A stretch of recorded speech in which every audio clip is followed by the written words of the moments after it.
Hello, I'm Paul Dajcik, founder of Elastic Steel Method of Athletic Conditioning. Today I would like to demonstrate an exercise that I think will be very helpful. If you have hip injuries, if you have knee injuries, ankle injuries, even lower back potentially, from martial arts training or from dance, or you're afraid that you're going to get injured, I'm going to show you an exercise that may be something that you're looking for. Okay? The exercise is called the cabaret cats. For this exercise, you can use a resistant band or a resistant tube. What I have is a resistant tube. Most people, however, are going to be more comfortable with resistant band because it's going to provide more contact and not dig that deep into the muscle. Okay? The exercise looks like this. You have to attach one end and you have to keep the loop open. You're going to place your leg into the band like so. This leg is going to be on the toes. The other leg could be slightly bent or slightly straight. Okay, we're going to start with straight leg variation. What we're going to do from here is line up the supporting leg, which is this leg.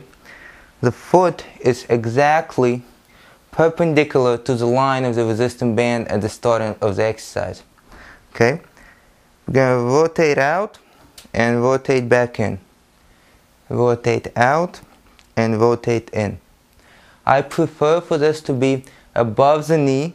If this is a tube, if this is a band, you can place it right on the knee joint itself. Okay?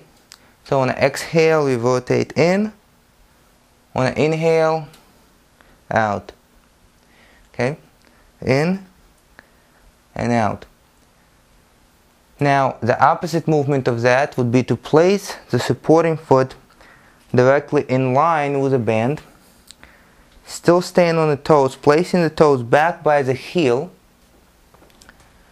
exhaling, rotating out, inhaling in, exhaling out, inhaling in. Now this exercise on this leg works the external and internal rotators of the hips, increases the range of motion, of course strengthens the muscles. The range of motion, when it's increased, it needs to be controlled and it needs to be strong. So this is what it does. Okay? Of course, it warms up for stretching of the hip as well. And that is just for the hip. Now, this hip, this knee, and the ankle and the foot on this leg, as well as the midsection, actually support the body, so they work as well. The same way you would when you're doing the movement in martial arts and in dance. And this is one option of how to do this exercise. Okay, I'm going to demonstrate the same thing on the other side. This is option 1, the first variation.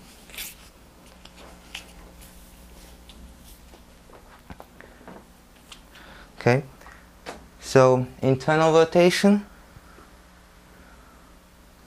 Notice my body is squared in the direction of the supporting foot.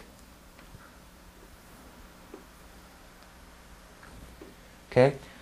Now, the other band, the other end of this band is a little bit higher. Ideally, it would be at the same level. Okay?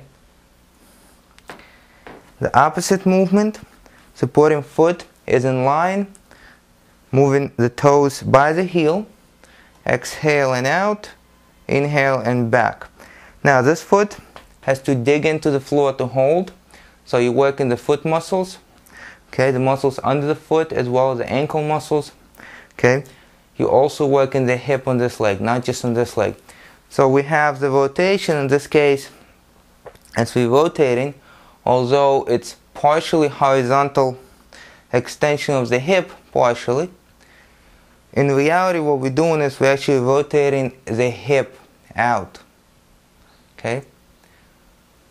Once you get very strong with this movement, you can bend the knee a little bit. Notice when this knee is bent, not only your quadriceps are going to be working to hold you up, there's going to be a little bit of rotation in the knee and stabilization going on to prevent that rotation and to control that rotation as well. It's very important because although most people don't train for it, it does happen in real life. And if you don't train for it, so much more chances of it's getting injured or other muscles overcompensating. And then they're going to get injured. Okay, so with the knee bend, same thing, rotation out, okay, and rotation in.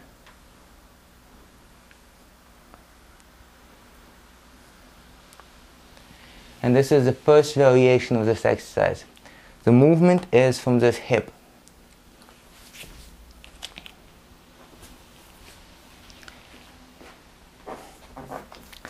The second variation of this exercise, we're going to move this hip. Okay? So I'm not just going to move this leg, I'm actually going to rotate my whole body with this leg, and this hip is going to do the movement. Okay? So instead of this, my whole body rotates with this leg. So in a way now this hip is stabilizing and this hip is working. The opposite movement of that. Once again, now I have straight line with my supporting foot and I move my body. Okay, before it was this, and now my body is moving.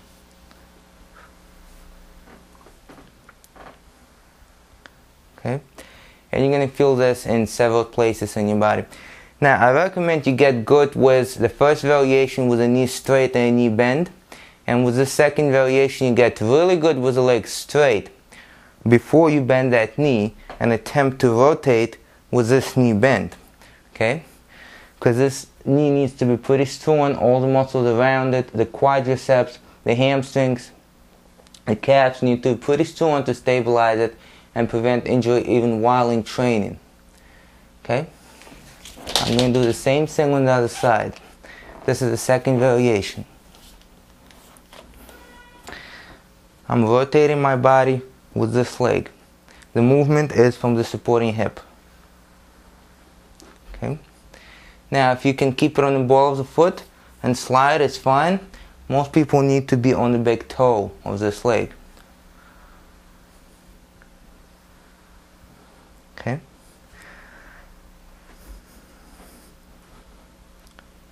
Opposite direction.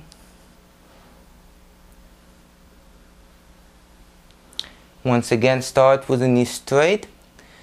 Get good. Become strong first and then do the knee bend. Now, I recommend you start with light enough resistance to do 25 repetitions and then get the resistance to be a little bit higher and a little bit stronger.